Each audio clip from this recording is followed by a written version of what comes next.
first one. Go to the next slide, Josh. So the 3 purchase agreements, all contingent upon bond passage and acceptable site conditions. Deposits are fully refundable up until that point where we determine that the site conditions are appropriate for building upon and that the bond passes. And then the closing would be December 5th through the 21st for all 3 of these. And total purchase price is $5.575 million. I forgot the mill after that, not thousand, but really nice. But no. And so it's 3 pieces of property. So we, just to kind of give people a background on this, we have been looking at properties since, potential sites since January of this last year. So just in case, you know, I'm always on the lookout. My goal as a superintendent is to provide like a 20-year plan. Make sure that we are always moving forward, make sure that we have all of those options before us. When looking at land, we've looked at the pieces, as you can see, that would be right behind the high school, that's above that South Omaha Bridge Road there. We've looked at pieces that are currently owned by other organizations that are along Valley View.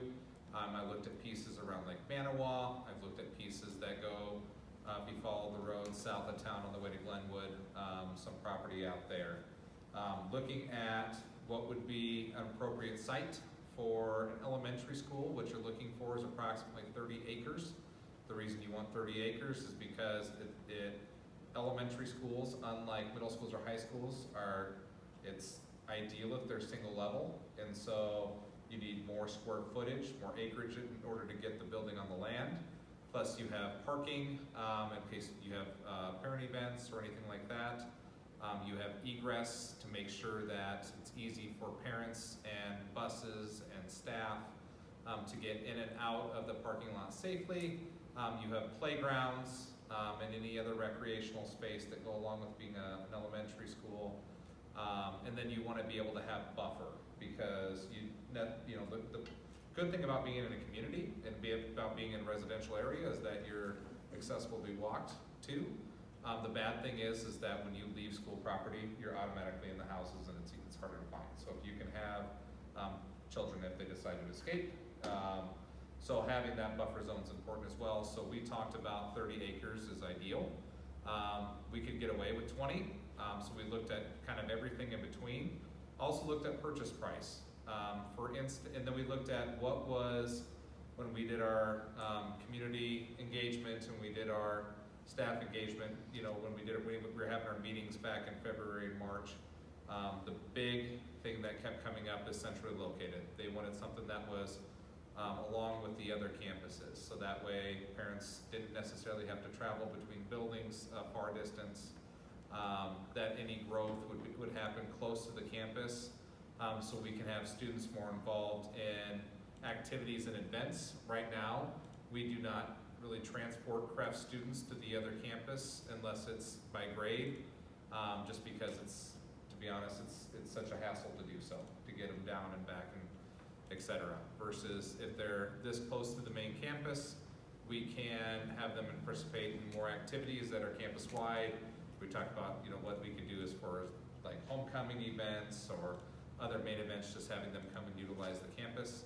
So we can also look at saving costs when it comes to having or sharing resources, like sharing staff, sharing maintenance staff, teachers with Titan Hill, just the transportation costs in general, taking them down to Crafton back and forth, and the time. Right now we have to have more buses than we probably need, just because we have to split them up and take them down there. So with as hard as it's becoming to find bus drivers, having everything in a central location makes it a little bit easier for transportation. So those are some things that came into mind.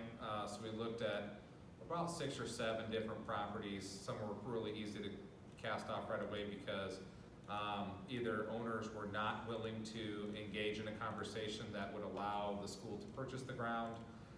The site was either too small or too irregular in shape to be built upon.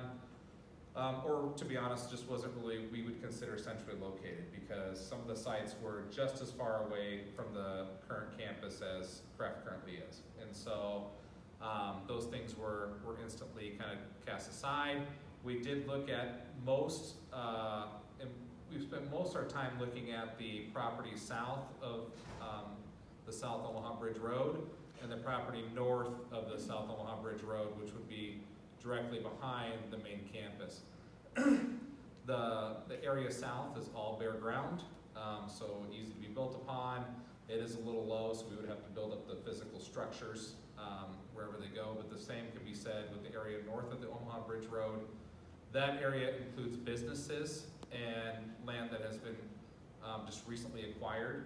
And so there were conversations with all of the landowners, and it was deemed that it was going to be very cost prohibitive for approximately half the amount of ground to build north as it would be to build south, because we would essentially be purchasing businesses. So that's where we settled on the south portion. The light blue that you see there currently belongs to Bass Farms. They would be the seller. It's about 67.65 acres. And that purchase price is 2.7. Because of its shape, it was deemed we could build on one side or the other. Because that ground is low, it would require a retention pond. So that's where we look to purchase the Watson property as well, because it would just provide a nice square area that we would be able to put the elementary school, and we could still have room for the retention pond. At first it was deemed, do we really need that much land? But at the end of the day, land comes and goes one time. If we have a true 20-year plan and we're looking to either relocate some facilities, or in the future if we have to build a new facility, we would be back in the same conversation. So with the uncertainty and growth as we continue to develop as an area down here, we need to make sure that we are thinking big picture and thinking 20 years down the line. So up there, that's kind of the picture. We did kind of lose our. I'm not sure if you guys can still see it online, but we lost it here in the room. So if you guys look back at your computers, we have, so Bass Farms is the large, oops, back up here. Go back up one. There we go. So Bass Farms is the light blue. The Watson, Bill Watson owns that ground. It's 25.47 acres. So it's 2.7 million. He's going to require a $50,000 deposit. Bass Farms is Bass Farms is a $100,000 deposit. That's a typo on my part. Give me just a second. I apologize. Oh, you're fine.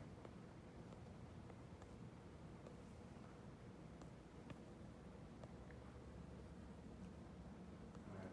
I will keep going and I will get this up for the people online. Okay. And then